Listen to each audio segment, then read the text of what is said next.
खेसारी के गाने रिलीज होते ही कुछ घंटे में ट्रेंडिंग लिस्ट में कैसे पहुंच जाते हैं और खास करके वो गाने जो सारेगामा हम भोजपुरी चैनल से आए हों।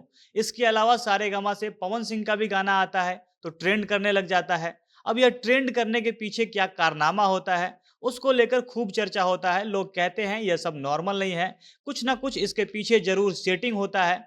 इसलिए खेसारी का सारा गाना ट्रेंड करने लगता है। कोई कहता है कि सारेगामा ने यूट्यूब के ट्रेंडिंग सेक्शन को ही खरीद लिया है, तो कोई कहता है खेसारी कुछ झोल करते हैं, खेसारी को फेक ट्रेंडिंग स्टार कह दिया जाता है। प्रमोद प्रेमी यादव तो इंटरव्यू में यह भी समझा देते हैं कि कितना पैसा लगाकर गाना ट्रेंड करवाया जा सकता है। वह पूरा का पूरा जो फेक ट्रेंडिंग स्टार बनने का स्कीम है उसका पोल खोलकर रख देते हैं। फिर इसको लेकर खेसारी और उनमें विवाद होता है, खूब बयानबाजी होती है, दोनों एक दूसरे को खूब टारगेट करते हैं। इसके बाद प्रमोद प्रेमी अपने एक गाने पर करामात भी करते हैं। उनके गाने पर एक दिन में 10 मिलियन व्यूज आ जाता है, लेकिन गाना फिर भी ट्रेंड नहीं करता है। और तब फिर से यह चर्चा होती है कि गाना ट्रेंड करवा लेना इतना भी आसान नहीं है जितना आसानी से प्रमोद प्रेमी समझा रहे थे। और गाना ट्रेंड करने का जो ये तिलिस्म है वह नहीं टूट पाता है। खेसारी के ट्रेंडिंग स्टार होने का राज राज ही रह जाता है। इसके पीछे क्या खेल होता है लोगों के समझ से अभी भी बाहर है। लेकिन अब सारेगामा हम भोजपुरी चैनल के एमडी यानी चैनल के जो मालिक है विक्रम मेहरा, वो समझा रहे हैं कि उनके गाने क्यों ट्रेंड कर जाते हैं। वो पटना में थे, यहीं पर मीडिया से बात कर रहे थे। उन्होंने इसके बारे में खुलकर बात की है। उन्होंने बताया है कि क्या उनका यूट्यूब और गूगल से कोई सेटिंग है या नहीं है। अब इन सारी बातों को विस्तार से हम वीडियो में आगे बताएंगे, पर उससे पहले नमस्कार। जमाजम भोजपुरी देख रहे हैं आप और मैं हूं सन्नी मिश्रा। कैमरे के पीछे हमारे साथी पीयूष खड़े हैं। सारेगामा के एमडी विक्रम मेहरा पटना में कल्लू के एक नए गाने और कल्लू के चैनल कल्लू म्यूजिक वर्ल्ड के प्रमोशन पर पहुंचे हुए थे। अब चैनल तो कल्लू का था, लेकिन इसमें सारेगामा के मालिक क्यों पहुंचे हुए थे? तो सारेगामा ने अब दूसरे चैनलों के प्रमोशन का काम भी शुरू किया है और इसकी शुरुआत उन्होंने कल्लू के चैनल कल्लू म्यूजिक वर्ल्ड से की है और उन्होंने उनके नए गाने का जमकर प्रमोशन किया।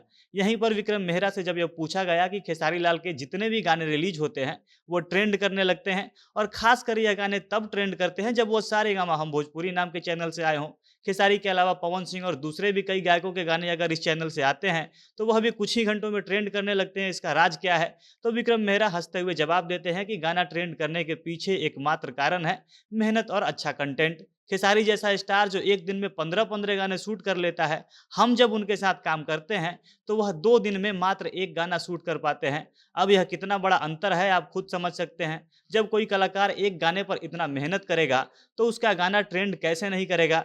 विक्रम मेहरा आगे कहते हैं कि हम खेसारी ही नहीं दूसरे भी कलाकारों के साथ अगर काम करते हैं तो उन्हें साफ साफ यह कह देते हैं, उनसे हमारी शर्त होती है कि जो भी काम होगा वह बढ़िया तरीके से और डेडिकेशन के साथ होगा, कोई भी काम चालू किस्म का नहीं होगा। और इतना मेहनत करने के बाद हम नया कंटेंट दे पाते हैं जो बाकी चैनलों से अलग होता है और इसलिए लोग गाने को पसंद करते हैं और गाना ट्रेंड करने लगता है। विक्रम मेहरा से फिर सवाल होता है कि क्या आपका गूगल और यूट्यूब से कोई सेटिंग है जिसके द्वारा आपका गाना बार बार ट्रेंड हो जाता है? तो इस पर विक्रम मेहरा हंसते हुए जवाब देते हैं कि अगर यूट्यूब के साथ सेटिंग कर लेना इतना आसान होता तो किसी भी बड़े कलाकार और बड़ी कंपनी का गाना कभी फ्लॉप नहीं होता। अगर सेटिंग से गाना हिट होता तो हर जगह बड़े कलाकार का गाना ही दिख रहा होता, लेकिन ऐसा नहीं होता है। अगर यूट्यूब के सेटिंग के द्वारा ट्रेंडिंग लिस्ट में गानों को जगह मिलता तो बॉलीवुड के जो भी बड़े बड़े कलाकार हैं, जो भी बड़ी बड़ी कंपनी है, उनके गाने ट्रेंडिंग लिस्ट में हमेशा दिखाई देते। ना कि भोजपुरी जो अभी एक छोटी सी रीजनल इंडस्ट्री है उसका गाना हर बार बड़ी बड़ी इंडस्ट्री के गानों को पीछे छोड़कर ट्रेंडिंग लिस्ट में जगह बना लेता है। इसके बाद विक्रम से पूछा जाता है कि दूसरे कंपनियों द्वारा कहा जाता है कि आप बाहर से आकर मार्केट को खराब कर रहे हैं, आप बहुत ज्यादा बजट लगाकर दूसरे कंपनियों के गाने को डाउन कर दे रहे हैं। तो विक्रम जवाब देते हैं कि इसमें हमारा और उनका कुछ नहीं है, हम भी भारत के रहने वाले हैं, तो जितनी भोजपुरी पर किसी और कंपनी की पकड़ है या जितना हक है उतनी ही हमारी ही है। और हम म्यूजिक इंडस्ट्री में पिछले 125 सालों से हैं। सारेगामा म्यूजिक कंपनी 125 साल पुरानी है, तो हम किसी का कॉपी नहीं कर रहे। हमारे म्यूजिक में जो है सब हमारा है। हमारे कॉन्सेप्ट और कंटेंट को लोग कॉपी करते हैं।